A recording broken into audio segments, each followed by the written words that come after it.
गोकर्ण जी ने कहा भैया तेरी मुक्ति के लिए हमने गया में श्राद्ध कर दिया था तो भी तेरी मुक्ति नहीं हुई।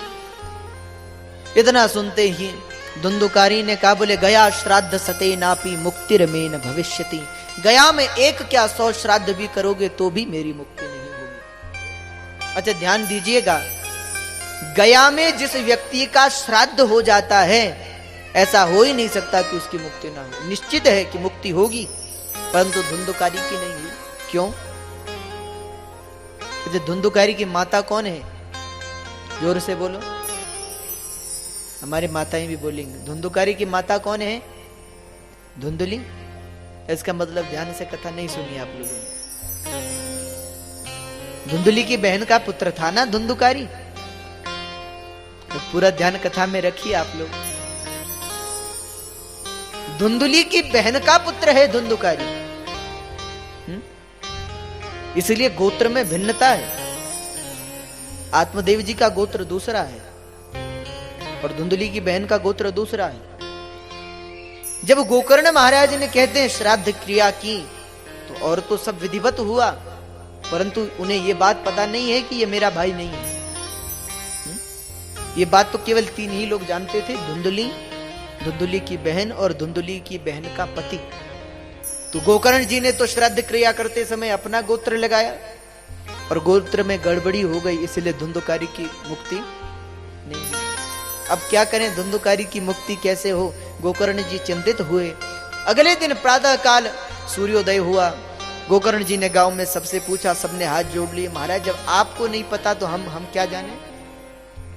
तब तो गोकर्ण महाराज ने अपने संध्या के बल से भगवान सूर्य नारायण को स्तंभित कर दिया। ये प्रभाव है ब्राह्मणत्व का।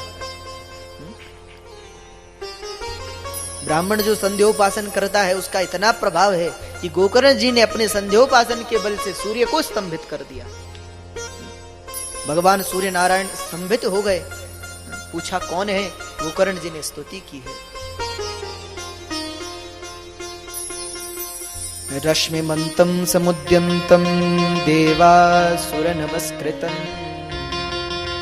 पूजयस्व विवस्वन्तं भास्करं भुवनेश्वरं सर्वदेवात्मको येष तेजस्वी रश्मिभावनः एष देवासुरगणान् लोकान् पाति गभस्तिभिः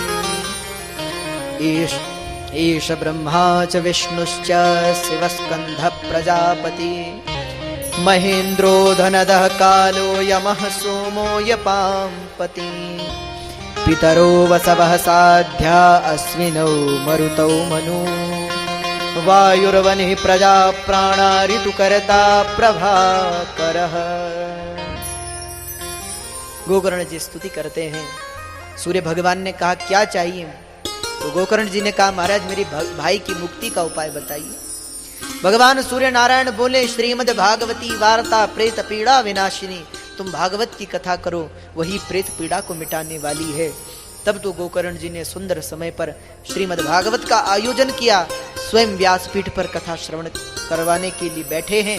सारे उत्तम नगर के लोग श्रोता होकर बैठे। कथा आरंभ हुई।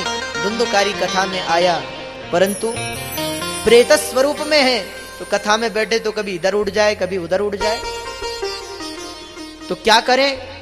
बोले वहीं पर एक सप्त ग्रंथि का बांस था, धुंधुकारी उसमें जाकर बैठ गया। पहले दिन की कथा में पहली ग्रंथि फटी, दूसरे में दूसरी, तीसरे में तीसरी, इस प्रकार 7 दिनों में 7 ग्रंथियां फट गई और धुंधुकारी की मुक्ति हो गई।